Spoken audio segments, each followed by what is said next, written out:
So, we've got the A-26, Bob. Yep, this. How do you feel about the A-26? Well, the A-26 was faster than the A-20. Mm-hmm. They're both by Douglas. Yep. And it carried more bombs, and it carried, in combat, it carried 8 50 calibers in the nose, where the A-20 carried 6. Okay. So I had lots of performance advantages from the A-20. Okay. But they sent a half a dozen of these to the Pacific in 1944, and they had the A-20 pilots try them out. The A-20 pilots wrote a report and said, "Don't send us any more A-26s." Now, how can you explain it? Well, there's a couple bases. Okay. One is the side view.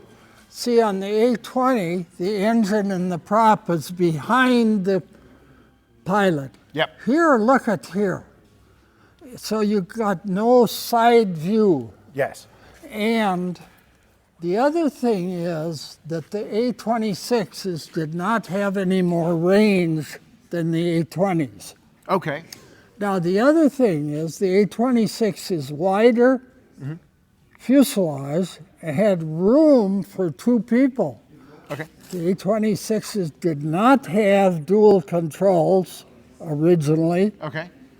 and the pilot, not only, these are in front, but you see he's got this wide cockpit. The A-20 pilots love that narrow cockpit. And It's very much like a fighter cockpit, isn't it? It's very much like a fighter cockpit yes, in the A-20. yes, Yeah. yes, it is. So the A-20 people just liked, it flew better.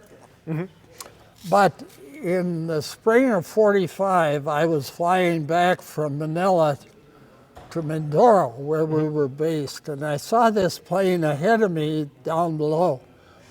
I wasn't familiar with it, so I pulled down on his wing.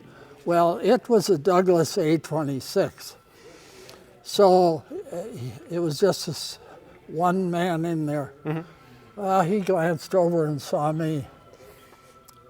He pushed forward on the throttles.